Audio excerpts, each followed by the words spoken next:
Super Mario Party, the latest offering in the Mario Party franchise from developer ND Cube, is less of a sequel and more of a soft reboot.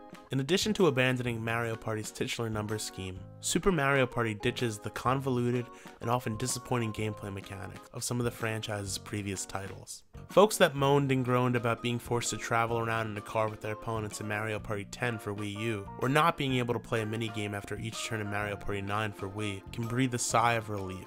Super Mario Party offers a vibrant, much-desired return to the franchise's origins. Super Mario Party's main mode, aptly titled Mario Party, leads the charge in trimming the excess fat off the franchise's past missteps and getting to the heart of what made past Mario Party games so enjoyable.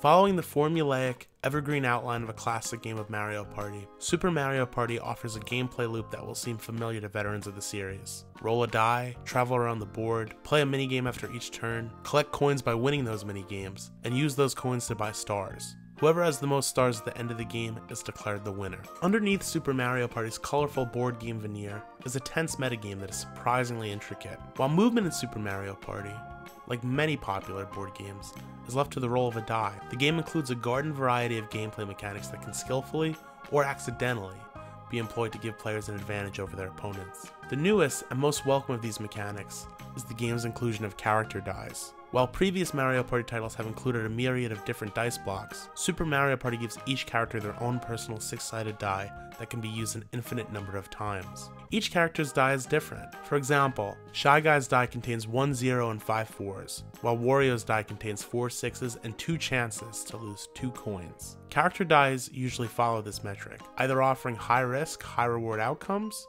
or allowing safer, more consistent outcomes. The inclusion of these dice blocks makes character choice relevant in Super Mario Party. Instead of arbitrarily choosing a character based on their appearance, players have the opportunity to incorporate their character into their strategy. Planning to cover a lot of ground?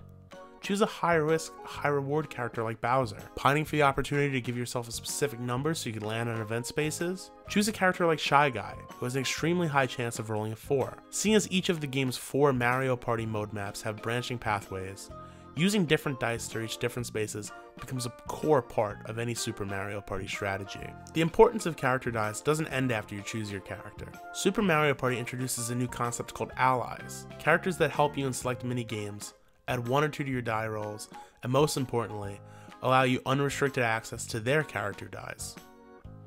Obtained by landing on ally spaces on the board or using certain items, allies offer an integral advantage to players looking to beef up their dice rolls or diversify their dice portfolios. The benefits of collecting allies are immeasurable in Super Mario Party, and any player looking to edge out the competition should do everything in their power to try and collect as many of them as possible.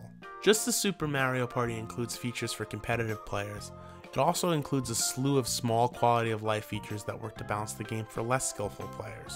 Coin distribution for minigames is graduated, meaning players that place in 2nd and 3rd receive a consolatory amount of coins despite not winning. Similarly, keeping with a long-standing Mario Party tradition, Toad comes out of the woodwork to give a losing player an item near the end of each game. While these mechanics ultimately reward luck rather than skill, they don't actively dampen Super Mario Party's competitive nature. Part of Mario Party's stopping power comes from the fact that the franchise has historically been able to craft a gaming experience for gamers and non-gamers alike. By quietly tipping the scales in a few areas, Super Mario Party manages to keep games lively and interesting without punishing competent players. In turn, these mechanics become a part of the game that more competitive players must account for, similar to item distribution in a series like Mario Kart. Perhaps one of Super Mario Party's biggest accomplishments is the way it seamlessly allows players to play competitively or for fun without altering its core gameplay experience. While reviewing Super Mario Party, I played the game with several different groups in several different social settings,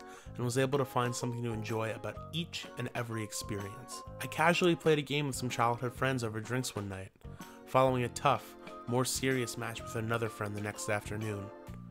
No matter which group I played with, capital G gamers and casual players alike, Super Mario Party always left a positive taste behind.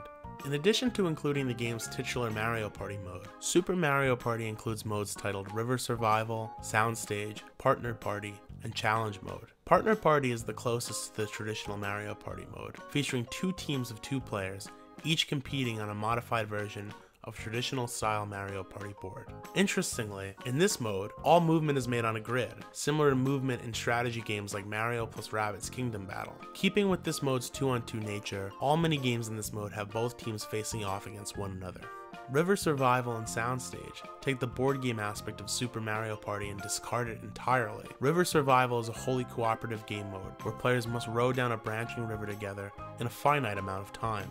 Along the way, players can row into power-ups that make them move faster, give them more time, or trigger a cooperative minigame. Completing these minigames will give players more time to make it to the end of the river, with the amount of time rewarded dependent on the group's performance in each minigame. Soundstage, on the other hand, is a series of high-octane competitive rhythm games that make great use of the Joy-Con's motion controls. I was not expecting much out of Soundstage, but it slowly became one of my favorite things about Super Mario Party. Pretending to march around, dancing with Waluigi, and fist-pumping with Mario all proved to be effortlessly fun and the quickest way to fill a room with genuine laughter.